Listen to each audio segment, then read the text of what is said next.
Tu te demandes comment se passe la négociation d'un bien immobilier, que ce soit pour une première acquisition ou que ce soit pour un investissement locatif? Reste avec moi, j'ai 2-3 petites astuces pour toi. Let's go! Vraiment dans le concret, comment transformer le choix d'un bien immobilier en réelle opportunité. Car oui, il n'y a pas de secret, la perle rare n'existe pas, on ne peut pas acheter un bien en 3 chambres totalement terminé en Belgique pour 50 000 €. Et donc il va falloir être un peu moins gourmand, mais mettre toutes les chances de son côté. Je vais vous expliquer comment j'ai réussi à avoir un résultat qui corresponde à mes attentes. Et donc n'hésitez pas à dire ce que vous en pensez en commentaire. Si vous auriez fait les choses d'une manière différente, je suis super intéressé. Donc n'hésitez pas à donner votre avis en commentaire.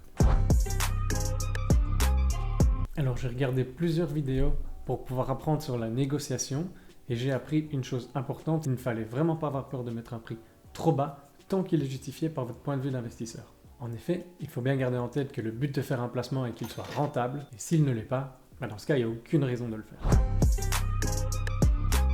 Je suis allé préalablement à la banque pour avoir un préaccord de financement sur une somme qui était supérieure au prix que je voulais investir dans cet appartement. Et donc je pouvais sereinement entreprendre ma négociation en sachant que je pouvais émettre une offre qui était sans condition suspensive, qui est relativement appréciée par les vendeurs.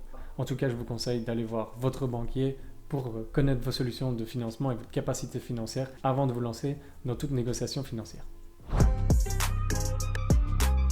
J'ai trouvé ce bien qui était annoncé à 149 000 € et je vais vous expliquer comment j'ai pu le négocier à un prix bien inférieur. J'ai fixé mon prix idéal. Alors comment je l'ai fixé? J'ai totalement oublié le prix qui était annoncé par l'annonceur et j'ai réfléchi à mon besoin de rentabilité. J'ai donc annoncé un prix qui était en dessous de la barre des 100 000 € et je me suis fixé un maximum que je ne voudrais absolument pas dépasser. Gardez en tête que votre négociation s'effectue entre votre prix idéal et votre prix maximum. Donc lorsque j'ai rencontré l'agent immobilier, je lui ai présenté mon argumentaire et mon point de vue d'investisseur. Je vais lister tous les points, je vais me poser des problématiques qui vont me demander de l'énergie. Donc on va commencer par la hausse des taux actuels, la présence d'une fuite qui n'a pas été traitée directement, et alors le bien n'est pas habitable et donc pas rentable en l'état. Il y a eu de la désinformation, donc il y a eu 14 mètres carrés qui étaient annoncés en supplément par rapport aux mesures que j'ai pu faire sur place, un PEB qui n'est pas très intéressant, une non-conformité électrique, avant de lui annoncer que je souhaitais remettre un prix de moins de 100 000 €. Je m'étais préparé à son refus mécanique, mais je me suis souvenu d'une vidéo qui disait que ce n'était pas le rôle de l'agent immobilier d'émettre un jugement, alors j'ai simplement insisté en disant que je souhaitais remettre cette offre au vendeur et qu'il en décidera par lui-même. Et j'ai bien fait parce que finalement 2 jours plus tard, le vendeur est revenu avec une proposition qui était de 105 000 € et c'était en dessous du maximum que je m'étais fixé. Et donc j'ai pas voulu nécessairement rater l'opportunité en insistant davantage comme ça me convenait. Et donc finalement je suis super content de la tournure des événements et je suis ravi d'avoir eu ce bien à ce prix-là.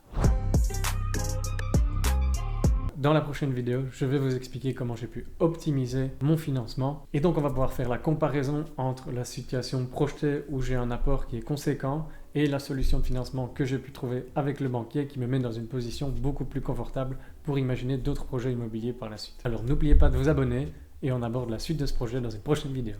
C'était Let's Go, ciao!